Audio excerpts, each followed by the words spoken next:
Në lajme ndër të tjera do të ndiqni, besimtarët musliman kanë kremtuar sot Fitër Bajramin që në orët e para të mëngjesit ata falën namazin dhe uruan njëri tjetrin. Më shumë se 45% e të punësuarve në sektorin publik rezultojnë me arsim të 9 vjeçar dhe të mesëm dhe vetëm gjysma me arsim të lartë. Shqiptarët renditen në vend të parë si më të paditurit e Europës me normën më të ulët të mësuarit gjatë gjithë jetës. Edicioni informativ në televizionin Kanal 7 mundësohet nga Epi Plot Dekor.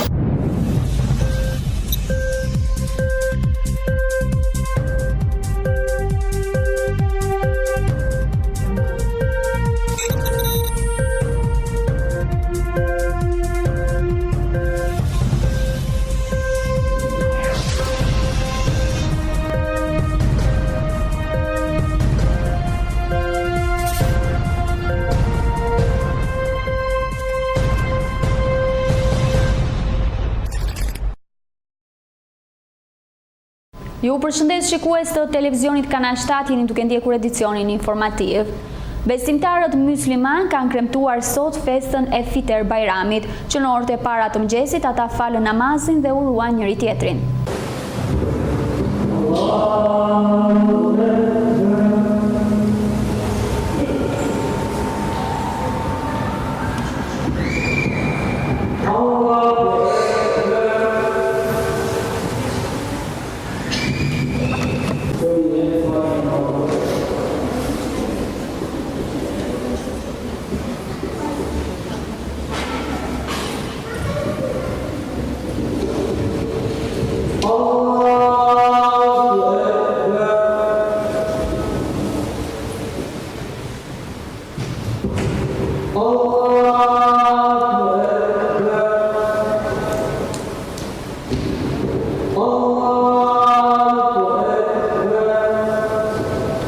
Pas 30 ditëve agjërim për kushtim dhe lutje ndaj Allahut, besimtarë musliman festojnë ditën e Fitër Bajramit.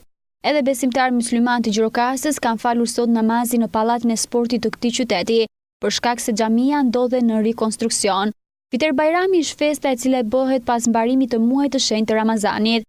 Emri Fitër Bajram vjen nga fakti se muslimanët para ditës së Bajramit përndajnë lëmosh, solidarizohen me të varfrit dhe kështu në këtë mënyrë festojnë së bashku këtë festë. Zoti ligjësoi në fund të muajit të Ramazanit festën e Fitër Bajramit, gëzim për muslimanët, ashtu siç ligjësoi festën e Kurban Bajramit në ditën e 10 të muajit Dhul Hijhe. Festa e Bajramit manifestohet duke falur namazin e Bajramit.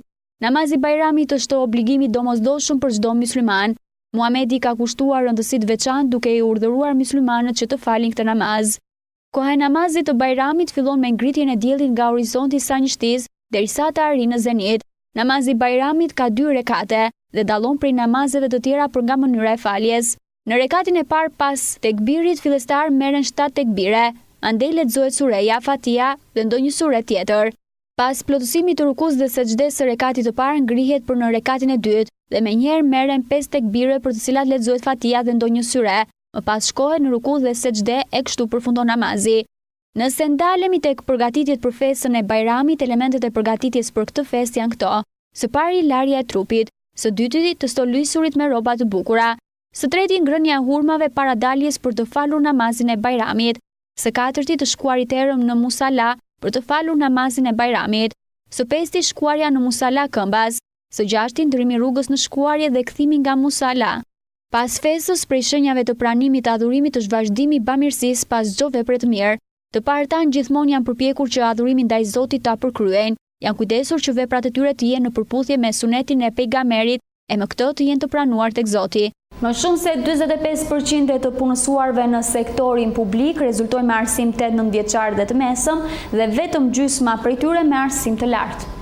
Sektori publik numëror rreth 170.000 të punësuar në fund të vitit të kaluar, por më shumë se 45% janë me arsim 8 dhe 9 vjeçar dhe të mesëm, teksa vetëm gjysma e punojësve në sektorin publik janë me arsim të lartë. Sipas të dhënave të Instat, numri person me arsim fillor ka ardhur me rënje të dukshme gjatë dekadës së fundit. Në vitin 2000, në sektorin publik ishin të punuar mbi 190.000 persona, ku 15% e tyre ose rreth 30.000 persona ishin me arsim 8 vjeçar. Në fund të vitit 2018, 7% të punësuar në sektorin publik ishin me arsim fillestar. Pas vit 2000 ka bësuar rënje dhe punojësit në arsim të mesëm, të cilët aktualisht përbëjnë 38% e totalit, nga 49% në fillim të viteve 2000. Nga ana tjetër është rritur dukshëm pjesa të punësuar në arsim të lartë që në fund të vitit 2018 përbënin 54% total të punësuarve në shtet. Pas vitit 2007, qeveritë forcuan kriteret e arsimit për pranimin në administrat, duke stimuluar me paga më të larta. Gjithashtu në sektorin e shëndetësisë u vënë si kushtet diplomat e arsimit të lartë dhe masterat e nivelit të dytë. Forcimi i kritereve sa i përket diplomave dhe shpërthimi universitete private gjatë dekadës së kaluar e rritën numrin e personave me arsim të lartë në shtet. Megjithëse rritjen e cilësisë arsimore, administrata shqiptare vonë nga mungesa e eficiencës dhe një burokracie të lartë. Ndryshimi i shpeshtë i punonjësve në sektorin publik si pasojë dhe rotacione politike e ka dëmtuar profesionalizmin dhe ekspertizën. Raporti e monitorim nga Bashkimi Evropian dhe partnerët të tjerë si Banka Botërore dhe Fondi Monetar Ndërkombëtar theksojnë në mënyrë të vazhdueshme se sektori publik në Shqipëri ka nevojë të reformohet duke konsideruar si një mjet kryesor për përmirësimin e shërbimeve publike. Shqiptarët renditen në vend të parë si më të paditurit e Europës me normën më të ulët të mësuarit gjatë jetës. Më pak se 1% e shqiptarëve vendosin të angazhohen për të filluar njohuritë e tyre pas shkollës. Sipas të dhënave të Instat, rreth 0.9% e shqiptarëve të moshës 25 deri në 64 vjeç mësojnë përgjatë gjithë jetës së tyre. Kjo është norma më e ulët që në gjithë Bashkimin Evropian dhe vendet e rajonit, ku Shqipëria ka një diferencë të dukshme sipas të dhënave të tjera të Eurostat. Megjithatë, në lëmin e paditurisë shqiptarët janë shok klase me rumunët, ku përqindja e personave që mësojnë gjatë gjithë jetës është po aq. Të mësuar gjatë gjithë jetës është përvitësuar vullnetarisht dhe i vetë motivuar i dieve, qoftë për aspektin personal apo profesional. Prandaj të mësuar gjatë gjithë jetës nuk rrit vetëm përfshirjen në shoqëri apo qytetarinë aktive, por dhe rrit vetë qëndrueshmërinë, konkurrencën dhe shanset për punësim. Ndër vendet e Bashkimit Evropian mesatarisht 11.1% e popullsisë të moshës 25 deri në 64 vjeç ishin të aktivizuar të mësuar gjatë gjithë jetës sipas statistikave të Eurostat. Përqindja më të lartë të shënuar në vendet e Europës perëndimore dhe veriore, Zvicra ka përqindje më të lartë me 31.6% popullsisë 25 deri në 64 vjeç që mësojnë gjatë gjithë jetës, e ndjekur nga Suedia me 29.2% të kësaj grupmoshe aktive për të përvetësuar njohuritë shtesë gjatë gjithë jetës së tyre. Finlandezët janë të tretët më të dhënë pas të mësuar rreth 28.5% e grupmoshë 25 deri në 64 vjeç mësojnë gjatë gjithë jetës, e ndjekur nga Danimarka me 23.5%, Estonia 19.7%, Hollanda me 19.1%, Franca me 18.6% dhe Austria me 15.1%. Sipas të dhënave publikuar nga Eurostat, popullsia e Europës lindore mbetet në vend numër 1 me njohuritë. Përqindja e individëve që vazhdojnë të llojnë njohuritë e tyre dhe pas përfundimit të ciklit shkollor dhe shumë e ulët se mesatarja BE-s, më të paditut e Europës pas Shqipërisë që mbajnë rekordin janë Rumania, Maqedonia e Veriut dhe Bullgaria me përgjithsisht 2.4 dhe 2.5% popullsisë që vijojnë të marrë njohuri gjatë gjithë jetës. Ndër vendet kandidate për të antarësuar në Bashkimin Evropian, Turqit kanë përqindjen më të lartë angazhimit në marrjen e njohurive me 6.2% popullsisë, më pas ata ndiqen nga serbët me 4.1% dhe malazezët me 3.2%. Përqendrohemi në këto momente në zhvillimet më të fundit që vijnë nga rajoni dhe bota. Presidenti i Shteteve të Bashkuara të Amerikës Donald Trump takohet këtë të martë me kryeministren në largim të Britanisë së Madhe Theresa May. Ai ndodhet për një vizitë treditore shtetërore në Mbretërinë e Bashkuar, vizitë kjo që u prit me protesta në disa qytete të ishullit.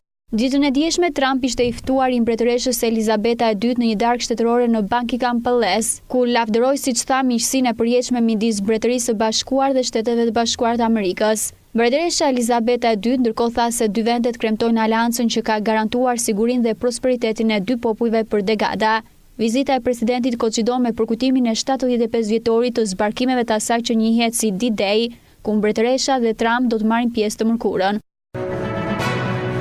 Kryeministri italian Giuseppe Conte ka kërcënuar se do të jap dorëheqjen, duke kërkuar dy partive anëtare në koalicion të japin fund një herë mirëpërplasjeve ose do ta çojnë vendin sërish në zgjedhje.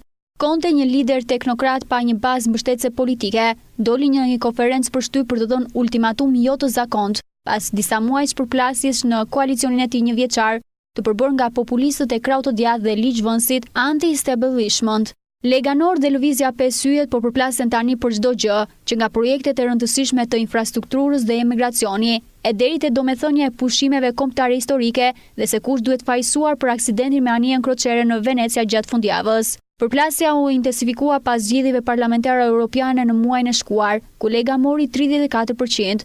Conte u tha gazetarëve se qeveria e tij përballej me proces të ndërlikuar të miratimit të buxhetit për vitin 2020, më vonë këtë vit se vendit i duhet besimi i tregjeve financiare. Gjatë përplasjeve të fundit në koalicion, investitorët kanë shitur bonot italiane, duke shtuar shqetësimet për aftësinë e Romës për të menaxhuar borxhin e saj publik prej rreth 2.3 trilion eurosh. Italia përballet edhe me mundësinë e procedurave disiplinore të Bashkimit Evropian këtë javë për shkeljen e rregullave fiskale të Bashkimit Evropian. Një gjykatë në Suedi refuzoi kërkesën për të lëshuar urdhër për paraburgimin në mungesë të bashkëthemeluesit të webfaqes WikiLeaks Julian Assange në lidhje me një rast të purdhunimi në vitin 2010. Prokurorët në Suedi e paraqitën kërkesën në gjykatën e qytetit Uppsala. Paraburgimi në mungesë i Assange, i cili aktualisht ndodhet në burg në Britani, do të ishte hapi i parë drejt kërkesës për ekstradimin e tij nga Britania. Vendimi gjyqësor i 3 qershorit megjithatë nuk do të thotë se hetimet paraprake në Suedi duhet të braktisën. Assange, 47 vjeç, e mohon akuzën për purdhunim. Ai është arrestuar nga policia britanike në muajin prill, pasi ka kaluar 7 vjet në ambasadën e Ekuadorit në Londër. Ai është dënuar më pas me 50 javë në burg për shkelje të kushteve të lirimit me kusht. Ministri i jashtëm i Rusisë Sergej Lavrov në një konferencë të përbashkët për media me homologun e tij kolumbian Carlos Holmes Trujillo tha se problemet e Sirisë dhe Venezuelës duhet të zgjidhen me dialog dhe jo kërcënime. Në pyetjen se si vlerëson kërcënimet dhe përdorimin e forcës së Shteteve të Bashkuara të Amerikës kundër Venezuelës, diplomati rus Lavrov tha se problemi nuk mund të zgjidhet me kërcënime të tilla. Këto shqetësojnë shoqërinë dhe krijojnë iluzione që edhe opozita mund të vijë në pushtet. Problemet e Sirisë dhe Venezuelës duhet të zgjidhen me dialog, sipas rezolutës 2254 të Këshillit të Sigurimit të Kombeve të Bashkuara. Vetëm sirianët mund ta përcaktojnë të ardhmen e tyre. Ne besojmë se një qasje ngjashme vlen edhe për Venezuelën, tha Lavrov. Ndërsa ministri i jashtëm i Kolumbisë Carlos Holmes Trujillo, pasi tërhoqi vëmendjen se vendi i tij e ka pranuar legitimitetin e kryetarit të Asamblesë Kombëtare Juan Guaido, i cili ka shpallur veten president të përkohshëm të Venezuelës, tha se jemi në dialog të vazhdueshëm me qeverinë që është legjitime për Kolumbinë. Duke lënë pa zhvillimet nga rajoni dhe bota, vijmë sërish me informacione në vend dhe përqendrohemi tek fusha e ekonomisë. Euro është rrëzuar sërish duke kapur nivelin rekord më të ulët të 11 viteve.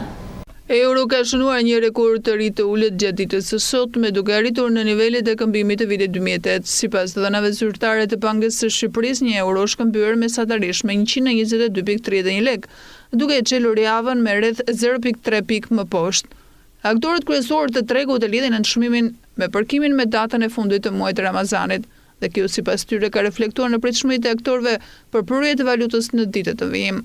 Ata presin që në ditën e vijim të ketë flukse të turistëve nga Kosova e Maqedonia. Tradicionalisht sipas tyre euro nënçmohet përkundrejt lekut gjatë sezonit veror në 2 periudha, në përfundim të muajit të Ramazanit dhe gjatë muajit gusht kur vinë emigrantët. Ekspertët argumentojnë gjithashtu se arsyeja kryesore e vlerësimit të euros në tregun vendas ka qenë rënja e konsumit që është reflektuar në qarkullimin e ulët të lekut në ekonomi.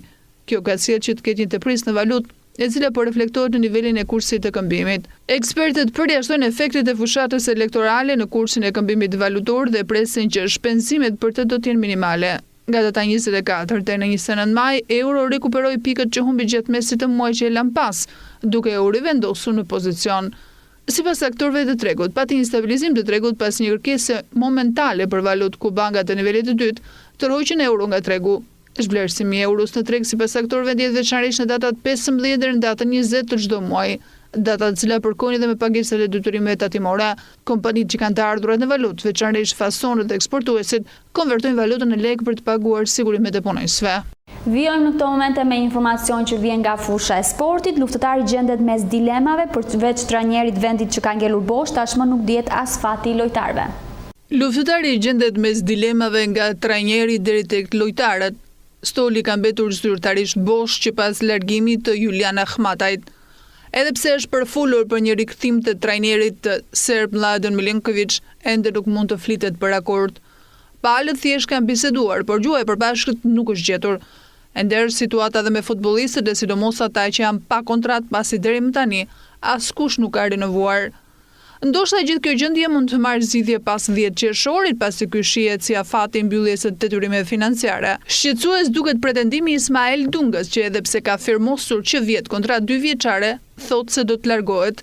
Ka edhe prej faktit se ka 5 muaj që nuk paguhet, akuza që i bëri hapur 2 ditë më parë.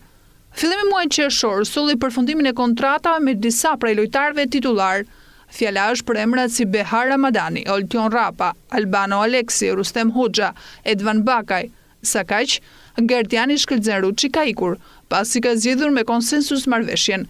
E njëjta situatë është edhe për dursakun e mbrojtjes Rustem Hoxhën, ndërsa pritet që listës t'i shtohet te Ganezi Erik Warden. Edhe Ultion Rapa mbetet ende pezull për të ardhmen. Kontrata i ka përfunduar, por përderisa takimi i zhvilluar pak ditë më parë me presidentin nuk ka sill akordin, pritet që të ulet sërish për të vendosur për të ardhmen. Ai siron se nuk ka vendosur asgjë. Me presidentin Grigor Tavo ulën para pak ditësh dhe folën për të ardhmen, shpejt për të thënë se do të jenë pjesë apo jo e kësaj skuadre. Ndoshta fjalë në media mund të ketë shumë, por asgjë nuk është e vërtet, ka thënë qendërmbrojtësi, i cili në këtë sezon nga 28 takime ka luajtur 2358 minuta. Vijojmë këto momente me parashikimin e motit. Grafika na prezanton parashikimin meteorologjik për ditët në vijim.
Gjirokaster.online, faqja e zërit ton të përbashkët.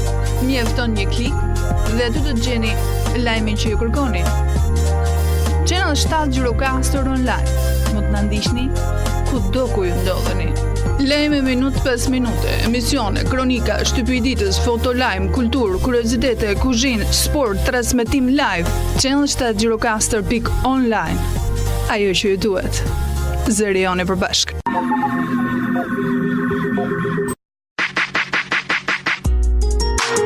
Me parashikimin e motit e kemi mbyllur dhe këtë edicion informativ. Unë ju falenderoj për vëmendjen tuaj, bashkëpafshim.